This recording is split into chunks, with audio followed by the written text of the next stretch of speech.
Good coffee, I have missed it. Hello and welcome. It's nice to be back after 5 weeks away offshore where there's terrible coffee and fake milk and all sorts of things.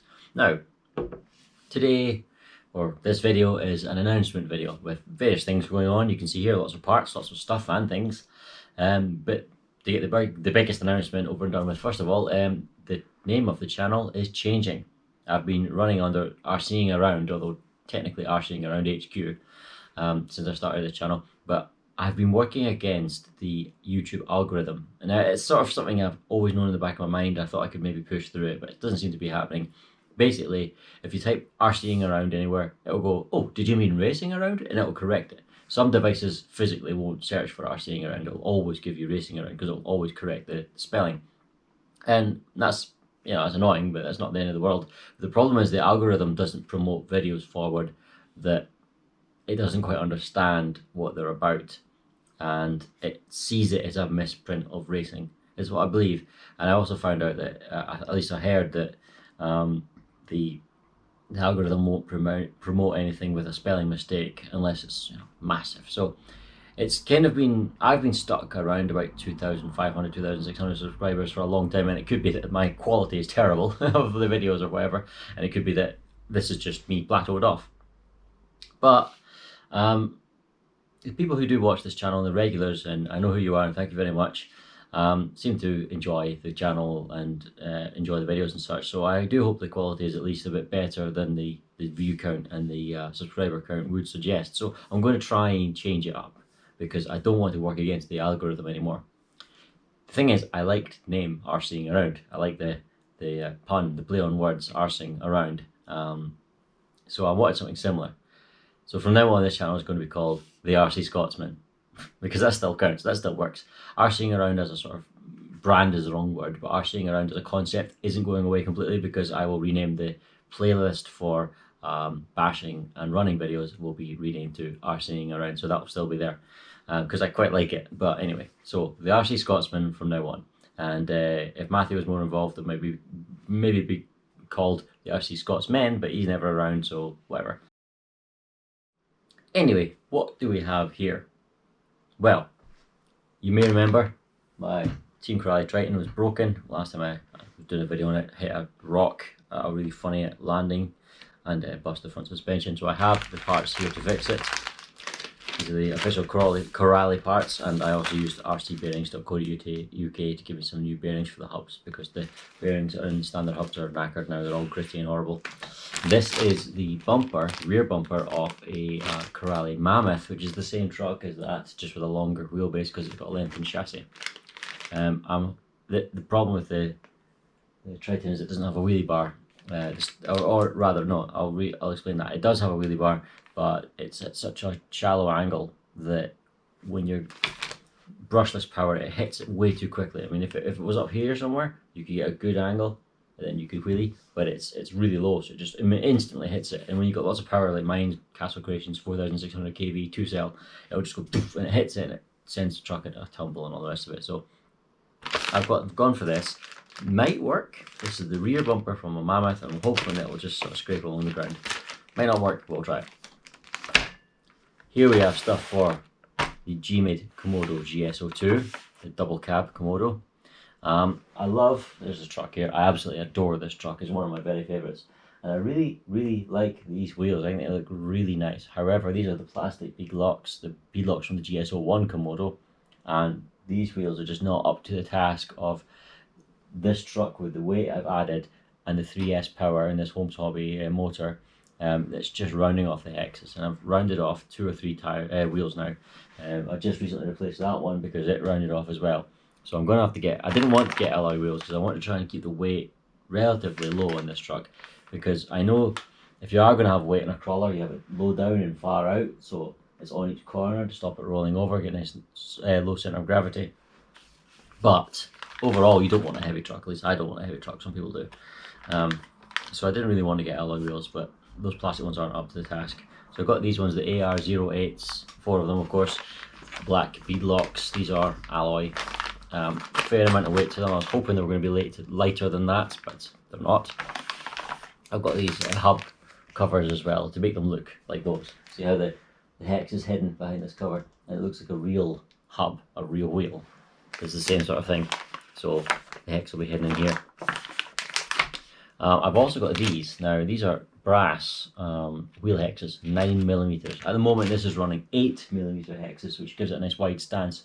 Now these are -1 offset wheels, these are 0 offset wheels. So in other words, if I put these wheels on and take those ones off, the track width will be narrower per side by 1mm, so overall it'll be 2mm narrower, slightly less track width. Not an issue, you won't even notice, you won't even see it. However, knowing that it's slightly narrower bothered me a little bit, so I've got these, which are 9mm rather than the 8mm. That'll compensate for the fact that these have a slightly higher offset. But I don't think these will work, because looking at them now, the central bore is massive. So they might be way too big. But I'll try them, and if they don't work, I'll keep the standard ones and just lose that 2mm, 1mm each side. It's not going to make any difference. Another benefit of these is obviously there is a little bit more weight.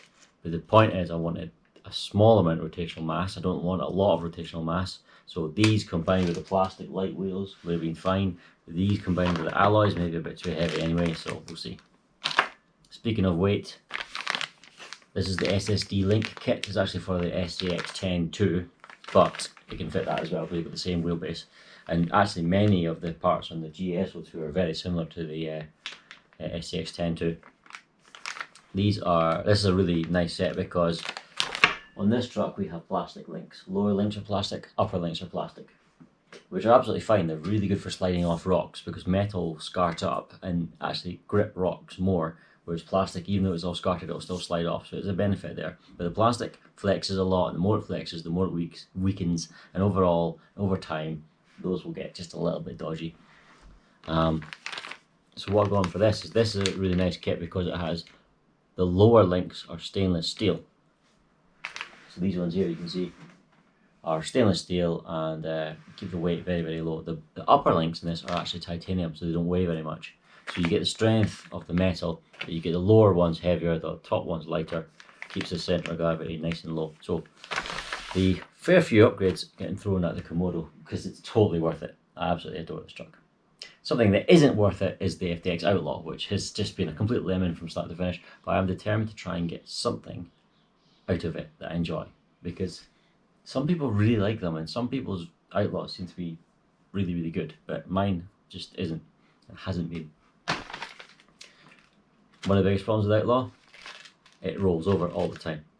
You corner it, it just, because of the solid rear axle, and I've tried many things, I've lowered the centre of gravity, put the battery on the front of the truck on top of the top deck, which is way lower than the original mounting point. It has a sway bar kit at the front, it has the alloy sway bar kit at the back, it's had the rear wheel removed. Anyway, what I thought I'd try is this. These are axle extenders. Now, I used HPI monster truck wheels on it for a while, and it widened the track, and it did roll over less, but the ride was too choppy because the tyre walls were less, and the tyre walls give it a bit of flex, and so it was just chopping all over the place. So I thought, well, if I have these with standard width wheels, you get the best of both worlds, theoretically. Speaking of wheels, I've got a new set of wheels and tyres from Fast Tracks. Now these, what are these called? These are called the Granite 2.2 scale wheels and tyres. Really nice.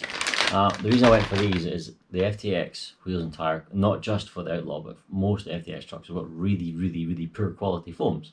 So the foams disintegrate in the tyre, and so you tend to find that these tyres, are collapsing under load. So if I take a corner really hard and it's leaning out, it's actually squashing the tyre flat really badly because the foams no longer support it properly, and that'll actually cause it to dig in and flip over. So that's possibly one of the reasons that it's rolling over all the time now. These have got foams in them. The tyres are nice and soft, the rubber's nice and soft and grippy, but the foams are way more supportive than on the standard wheels. So hopefully, fingers crossed, they'll stop rolling over as much. One thing I did notice is see, the wheels are quite sunk in. The mounting point is just deep dish wheels, so really the mounting point is far into the wheel. It's almost like a very low offset wheel, which I didn't realise. So that might even widen the track without wherever I put them. These, not these. What? These. No, not these. These eBay things. They might widen the track enough without these, so it might be fine. So I'll put one of them on and compare it to the rest and see what it's like. But anyway, lots of upgrades, and the most important news, apart from possibly the change of the channel name, there are 2 RCs on the way. Actually, one of them's already here. It's right there, right below there. If only you could see it. If only you could see it, but you can't. But there'll be a video on that one very soon. 2 new RCs. One of them is here. The other one I've ordered from Tay Models, because as you know, I like to support my friend Alan, who owns Tay Models, as much as I can. I could order it online, get it anywhere, but no, I won't.